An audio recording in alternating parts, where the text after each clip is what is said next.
Vipassana is a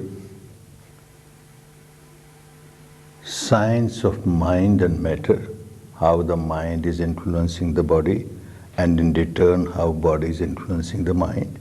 And it all happens at the depth of the mind. The conscious mind does not know what is happening deep inside. And one keeps on developing a habit pattern of reacting with craving whenever there is a pleasant sensation, reacting with aversion whenever there is unpleasant sensation. And constantly there are sensations throughout the body, pleasant, unpleasant, pleasant, unpleasant. The conscious mind may not react, but the deep unconscious is constantly reacting. It has become the slave of its own habit pattern of craving, aversion, craving, aversion. All other impurities of the mind, all other defilements of the mind are just product of these two, craving, aversion, craving, aversion.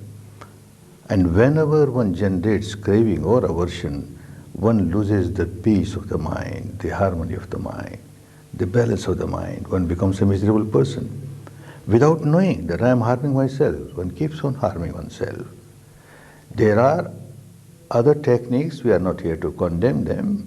Those techniques work at the surface level of the mind to calm the mind, perfectly all right, to purify the mind, perfectly all right, but just on the surface level or maybe slightly deeper. But this works, it starts working at the root level. The root level of the mind is constantly in contact with body sensations. Mind and matter are so interconnected, constantly, and there the habit pattern of craving aversion is going on. So you have to break that habit pattern, for which you have to go to the depth of the mind.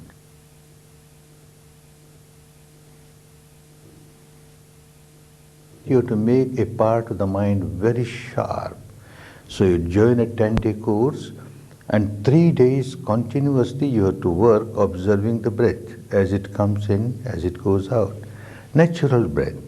No breathing exercise, not try to control the breath.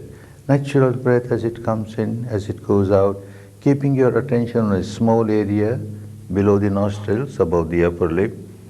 And because you are with the truth, there is no imagination, there is no verbalization, there is no visualization, there is no self-suggestion, auto-suggestion, just the truth that you are experiencing the breath, coming in, going out, coming in, going out, and a small area.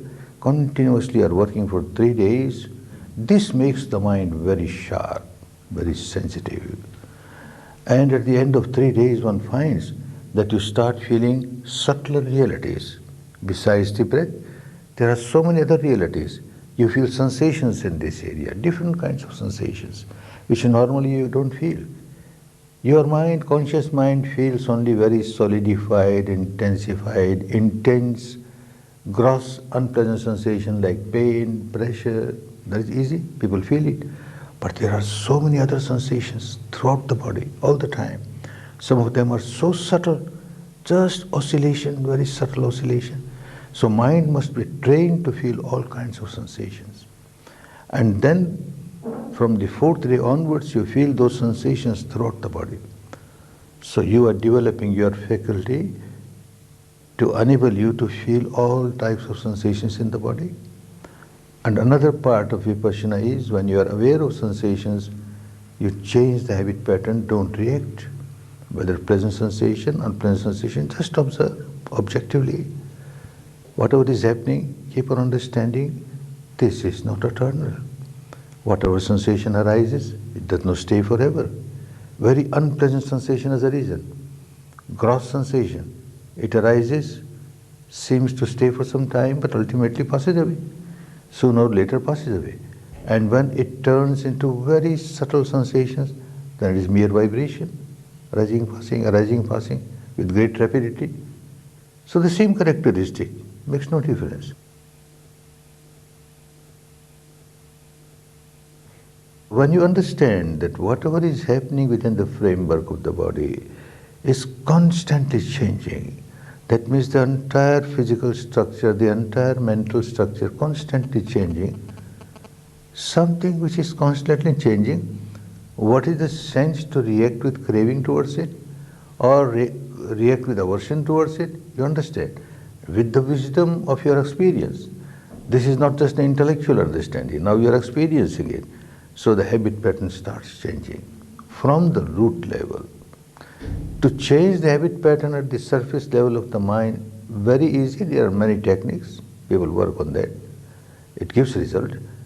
But then if the impurity is at the depth of the mind, accumulated, time and again, there is a volcanic eruption, it comes on the surface and you are again agitated. The whole equanimity on the surface of the mind is gone. So that is why Buddha taught us to go to the depth of the mind and work with the depth of the mind. So that habit pattern is changed at the root level. If the root is decayed, then the whole tree will be decayed. If the root is healthy, then the whole tree will be healthy. So work at the root level. And he gave this wonderful technique. At the root level, mind is constantly in contact with body and body sensations. If you are aware of that and you are not reacting, your mind is becoming healthier and healthier, more and more wholesome. You live a better life. When the mind is pure, free from negativities, free from craving, then it generates love, compassion, goodwill. Instead of negative emotion, you start generating positive emotion, which is good for you, good for others. When you generate negative emotion, you are the first victim of your negativity. You become so miserable and you make others miserable. Instead of that, if you start generating positive emotion, you feel so much of peace and harmony. And you generate peace and harmony for others also. So you make others also happy. You are happy, others are happy. So this is a way of life, a good way of life, healthy way of life. Instead of making oneself miserable and making others miserable, now you start making yourself happy and make others happy.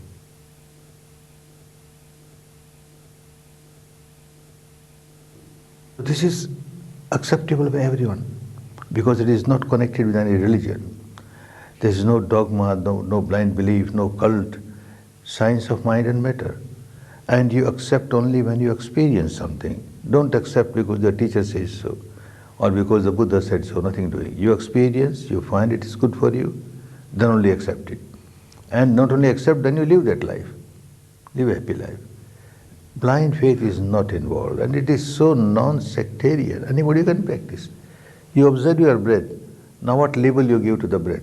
It is not Hindu breath or Buddhist breath or Christian breath or anything. And then later on you start observing the sensations along with the contents of the mind. Say anger arises and there is unpleasant sensation. You can't give label to the anger, Hindu anger or Buddhist anger. Anger is anger. And the sensation that you get is so unpleasant. It is the same with everybody. And when that impurity goes away and you feel so much of peace, harmony, again what label? Peace and harmony is the same for everybody. So non-sectarian and so scientific, no blind faith is involved. It's a pure mental exercise. As you do physical exercise to make the body healthy, to keep the body strong, this is a mental exercise to keep the mind healthy and to keep the mind strong.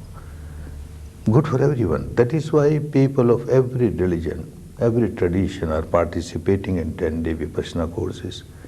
Today there is no religion in the world whose followers are not coming to 10-day Vipassana courses. When they come, they find it is our religion. Because every religion has the same teaching as the essence. The same teaching is there. Live a moral life. Have a disciplined mind. Have a pure mind full of love, compassion, goodwill, tolerance. This is the teaching of every religion. But how to practice it? There must be some way, some method, some technique. And here comes a technique which helps you. One becomes a good human being. One is a Christian, one remains Christian for the whole life. A Muslim for the whole life. A Hindu for the whole life. A Buddhist. Be a good human being.